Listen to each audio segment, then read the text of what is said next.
حضرت زید بن عبداللہ اپنے باغ کو پانی دے رہے تھے تو کسی نے جا کے بتایا کہ حضور کا وصال ہو گیا۔ انہوں نے ایسے ہاتھ اٹھا لیے اور کہا اللہم اذہب بصری حتی لا ارا بعد حبیبی محمد احدا، اے اللہ مجھے اندھا کر دے، میری آنکھوں کی بینائی اچک لے۔ یہ آنکھیں رکھی ہی اس لیے تھیں کہ تیرے محبوب کو دیکھتا تھا، اب حضور چلے گئے ہیں تو میں نے ان چراغوں کا کیا کرنا ہے۔ حضرت حسان بن ثابت نے جو اس وقت اشعار کہے، کہتے ہیں کاش کہ کوئی کالا سانپ مجھے ڈنگ مار جاتا اور میں دوسری سانس نہ لیتا۔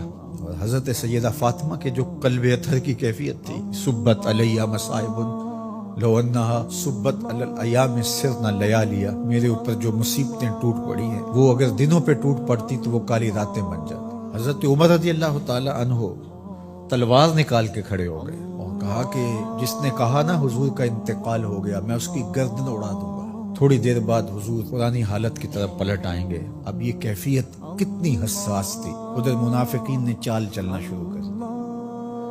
انہوں نے کہا حضور کے دم سے ساری رونقیں تھیں، اب وہ چلے گئے تو اب کس نے نمازیں پڑھنی ہیں، اب کس نے روزے رکھنے ہیں، اب کون جہاد پہ جائے گا؟ جب وہ ہی نہیں رہے تو ساری کہانی ختم ہو گئی۔ تو انہوں نے اس طرح سے چال چلنا شروع کر دی اور حضرت عمر کہتے تھے کوئی بولے تو صحیح۔ کتنا نازک وقت تھا، اس وقت میں حضرت ابو بکر آئے رضی اللہ تعالیٰ عنہ، ان کا کلیجہ تو پھٹ رہا ہوگا، لیکن یہی موقع تھا حضور کے مشن کو، حضور کی فکر کو، حضور کے دیے ہوئے نظام کو سنبھالنے کا، اور اپنے جذبات کو کس طرح کنٹرول کیا ہوگا۔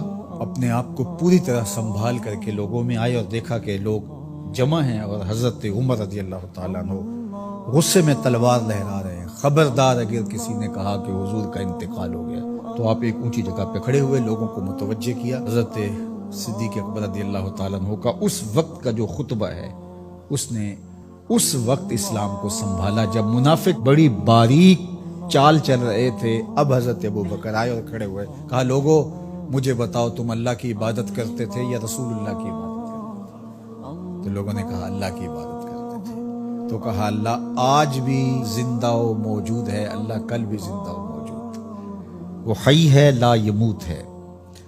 اللہ اکبر۔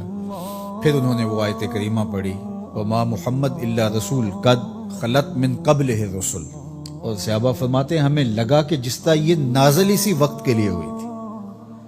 اور پھر لوگ سنبھلے اور پھر حضرت سیدنا صدیق اکبر رضی اللہ تعالی عنہ نے اس مشکل وقت دین کو سنبھالا اور پھر حضور علیہ الصلوۃ والسلام کے مشن کے لیے کھڑے ہوئے۔ لشکر اسامہ بن زید بن حارثہ رضی اللہ تعالیٰ عنہ کو روانہ کیا جا چکا تھا، حضور نے خود روانہ کیا تھا۔ ابھی جرف کے مقام پر ہی یہ لشکر پہنچا تھا، مدینہ المنورہ سے تھوڑا باہر نکلا تھا کہ حضور کے وصال کی خبر آئی تو یہ واپس آ گئے۔ تو بعض صحابہ نے کہا کہ اب مدینہ المنورہ کے حالات وہ نہیں رہے، اطراف کے اندر قبائل سر اٹھا سکتے ہیں جو دبے ہوئے تھے، اب حضور کے وصال کی خبر پھیل گئی ہے تو کوئی مدینہ المنورہ پر حملہ نہ کر دے، اور بہترین جنگجو اس لشکر میں شامل ہے، تو اگر حملہ ہو گیا تو پیچھے سے دفاع نہیں ہو پائے گا، تو لہٰذا اس لشکر کو حکمت یہ ہے کہ روک لیا جائے۔ حضرت صدیق اکبر رضی اللہ تعالیٰ عنہ نے کہا کہ نہیں، یہ حضور کا روانہ کردہ ہے، جا کے رہے۔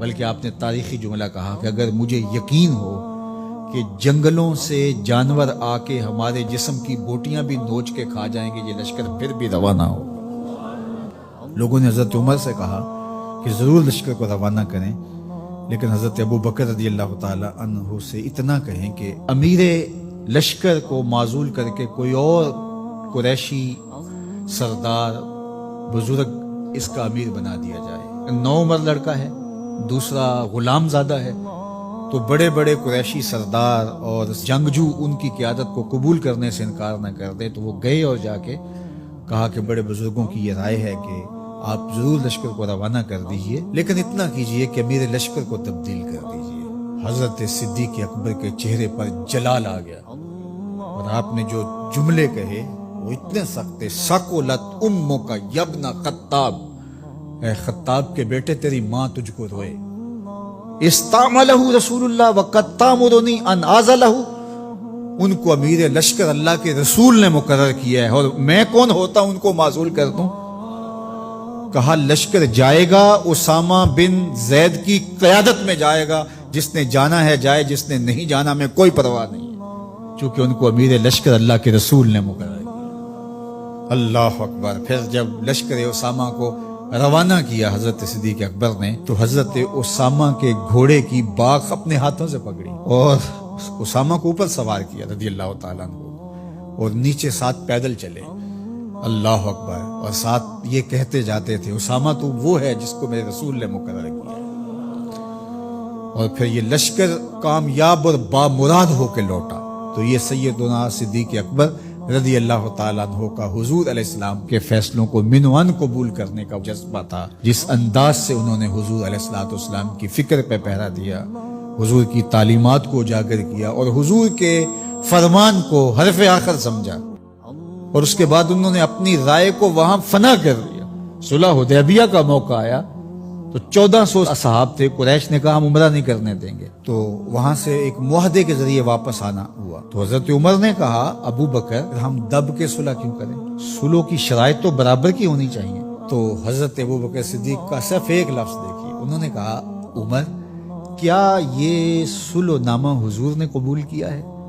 کہا کیا ہے، کہا ہوا رسول اللہ، کہا وہ اللہ کے رسول ہے۔ اللہ اکبر، کثرت صوم و صلات کی وجہ سے افضل نہیں ہے، بلکہ حضور کے لیے اطاعت و انقیاد، فرما برداری، اور حضور علیہ السلام کے لیے بس اپنے آپ کو قربان کر دینے کا وہ جذبہ، وہ آپ یہاں دیکھتے ہیں تو بدرجہ کمال آپ کو نظر آتا ہے۔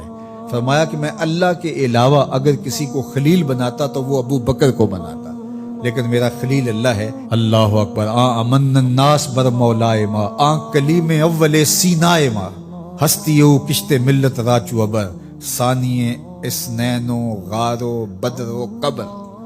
دیکھیے کہاں کہاں حضور کی قربت۔ یہ شک ہووی تے چل مدینے، جے شک ہووی تے آ تک لے جوڑ مزاراں دا بن یار نبی دے۔